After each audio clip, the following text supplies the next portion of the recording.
we want to talk trade because obviously you are heading up the third biggest port in Europe and I think the biggest railway port. So how is trade doing these days given all the headwinds? Yeah.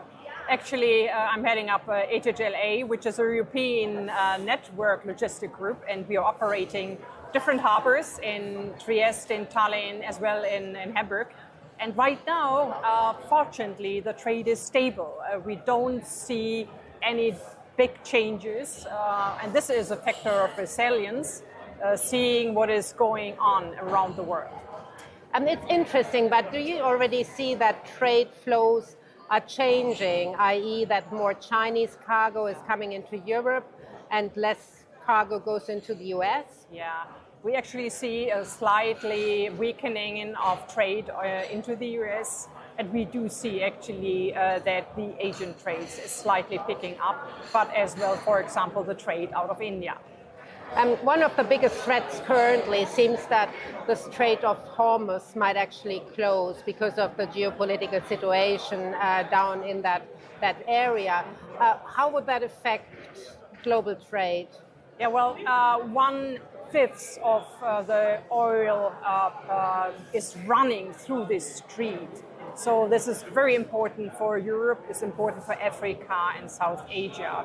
Therefore, any closing would harm definitely the supply chain to Europe as well as to South Asia. So this would increase potentially capability as well availability of oil and would be expressed in the price levels. Talking about price level, do you already see that freight rates are going down given that there's a lessening of demand, or are they still stable? They're depending on where to go to and from where to go to. We see in a stable situation a slightly weakening into the US part because you have there obviously a weakening trade flow. Do you think the weakening trade volumes will change abruptly again once we might actually get a settlement in terms of trade and tariffs? I think settlement is necessary and important because then you have a clear set of rules where people can import and export to the US and vice versa. I think that would definitely help because there is a demand which needs to be satisfied on both sides. Next to being the third biggest port in Europe, you're also a huge infrastructure player in a way in Germany. You've just been advocating for more spending as well on ports.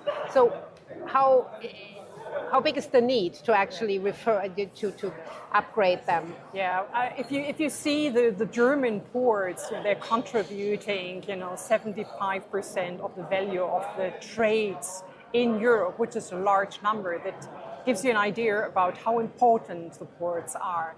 And we are advocating right now for 3% of the overall budget which the German government is willing to spend into infrastructure. 3%, that means 50 billion euros to support and get away the bottleneck of maintenance and other topics in the infrastructure of the ports. How big of a problem is the underinvestment in the ports right now, also in broader macroeconomic terms, because clearly Germany is such an open-ended economy? Mm-hmm. Well, as you can see, 3% seems to be a very small number, but if you take the 15 billion, it's a quite substantial number for three ports. There have been not invested in the past, and this is basically just getting a speedboat in the productivity, into automatization, as well in particular into the infrastructures which are needed to be prepared for industry needs, as well maybe for civil and military needs of the future. Thank you so much.